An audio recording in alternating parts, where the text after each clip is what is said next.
how to create a PayPal link to receive money through your PayPal by simply sharing a link. So first you want to open up your browser and head to paypal.com and then make sure you're signed into your account. Now you want to open a new tab, or you can use the same tab right here and type paypal.me and wait for this page to load, and then you'll simply click on create your link, and it should take you through the process of creating a PayPal link that you can share with people. Now if you have one already, it should tell you right here.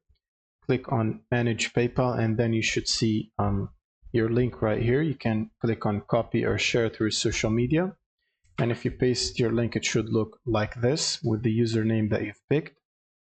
Now to manage your profile, if you have one already, you can click on manage, and then you can adjust the picture, the name, the location, and everything.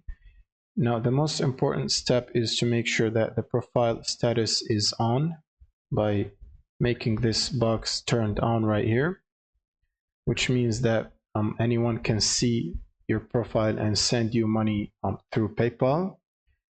And that's pretty much it. Thank you guys for watching, and subscribe.